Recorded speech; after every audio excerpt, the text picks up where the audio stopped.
Sa isinagawang 4th PH-US, Japan, Australia, New Zealand multilateral exercises mga kapatid nitong nakaraan sa exclusive economic zone mismo ng Pilipinas, no? Dalawang barko daw mga tol ng People's Liberation Army Navy ng China ang umaaligid o ang umaligid habang isinasagawa nga ang ika-4 na multilateral maritime cooperative activity o yung MMCA mga tol, no, sa pagitan nga ng mga nasabing bansa. Mga superpower na bansa na to mga tol. Pero syempre alam naman natin hindi magagawa ng China na mangharas na tulad ng ginagawa nila kapag Pilipinas lang, no? Etong bagong balita nga mga tol, di ba? Tatlong beses tinira ng laser ng missile ship ng China mga tol, etong eroplano ng BFAR mga kapatid.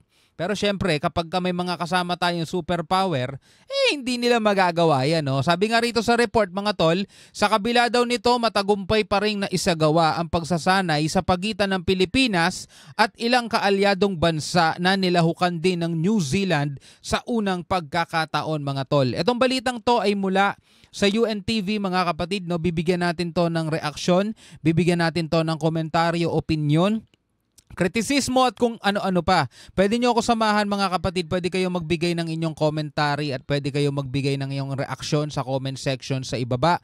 Huwag nyo rin kalimutan mag-subscribe. Click nyo na rin ang notification bell para ma-notify kayo whenever na may mga bago tayong reaction video tulad nito. Alright, so wag na natin patagalin pa. Panoorin na natin to mga tol. Muling nagsagawa ng sabayang pagsasanay sa bahagi ng West Philippine Sea nitong Sabado ang Armed Forces of the Philippines kasama ang Armed at Defense Forces ng Australia, Japan, United States at New Zealand. Ito na ang ika-4 na edisyon ng Multilateral Maritime Cooperative Activity o MMCA at sa unang pagkakataon ay lumahok sa pagsasanay ang New Zealand. Sa susunod, mas madadagdagan na to mga tol. Nadadagdagan din yung mga bansang bad trip na rito sa komunistang bansang to China mga tol Ang dami kasi nilang nasasagasaan sa totoo lang Baka sa susunod kasama na rin India rito Marami pang iba, Canada, di ba? Nakilahok sa pagsasanay ang mga barko ng Philippine Navy na BRP Antonio Luna at BRP Emilio Jacinto, ang barko ng Estados Unidos na USS Howard, barko ng Australia na HMAS Sydney. Yan, itong Australia, nakakaranas din yan ng pangaharas mula sa China. Sa tsunami ng Japan. Yan, ito pa, Japan din, di ba? Kalaban na rin ng China yan.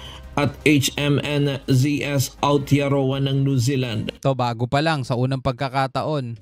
Kasama rin ang ilang air assets sa pagsasanay, gaya ng AW-109 helicopter ng Pilipinas, Philippine Air Force Search and Rescue Assets, 2 helicopter ng US, P-8 Poseidon aircraft at isang helicopter ng Australia.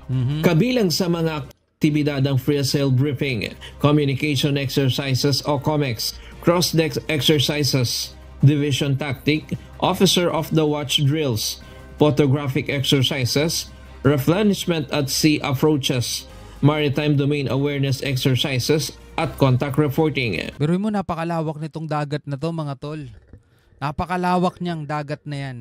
Kaso sa sobrang lawak niyan mga tol, hindi pa rin ako kontento ang China sa meron lang sila. Gusto nilang angkinin yung kabuuan mga tol. Napakaswapang, napakaganid, napakadamot, di ba?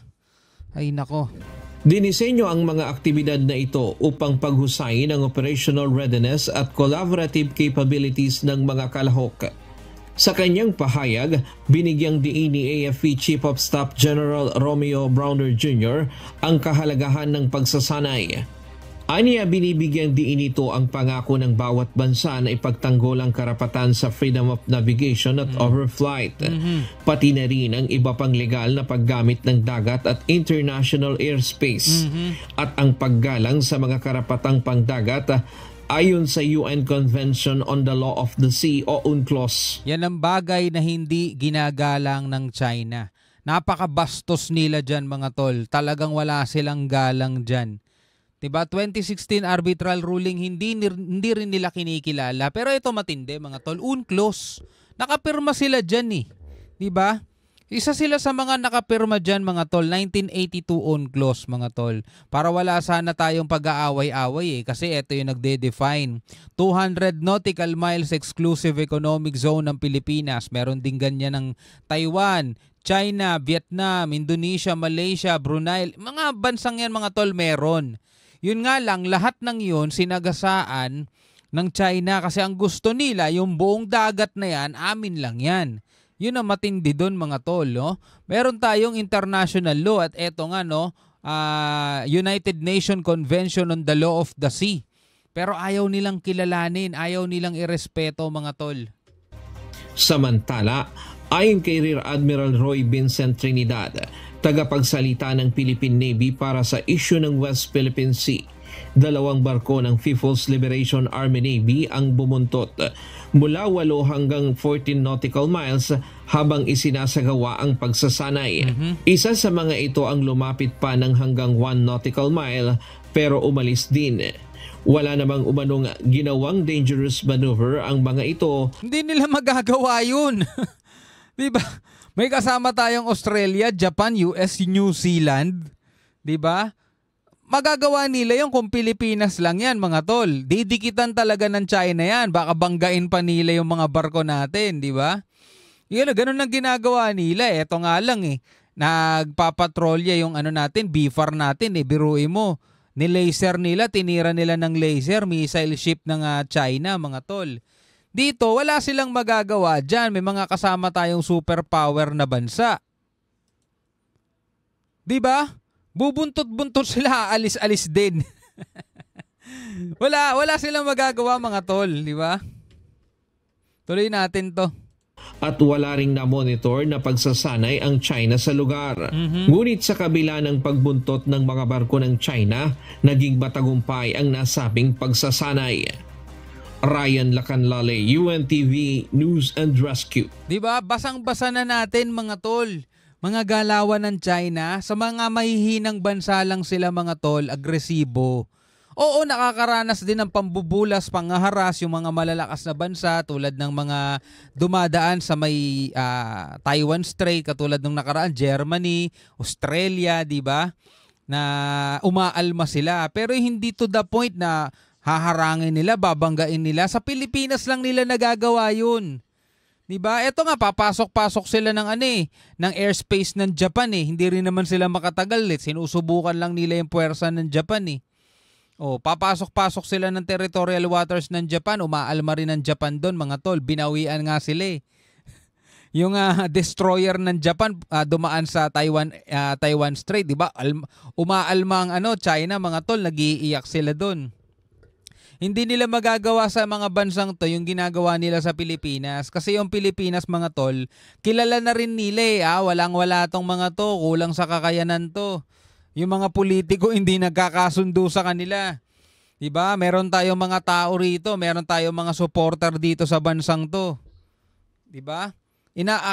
Kahit na harap-harapan, binabastos na natin sila, harap-harapan, inaagawan na natin sila ng mga isla nila at karagatan nila, may mga tao sa Pilipinas na ipinagtatanggol pa rin tayo. Yun sila. Tingnan niyo yung budget ng military nila, ng Department of National Defense nila. Kinaltasan nila ng budget, tinapyasan nila. Paano makakapalag tong Pilipinas sa atin? Kilala na nila tayo mga tol. Kaya wala silang takot sa atin. Diba? Ang tagal-tagal na ng 2016 arbitral ruling natin 8 years na, di naman natin nagagamit sa kanila, binabaliwala lang nila yan.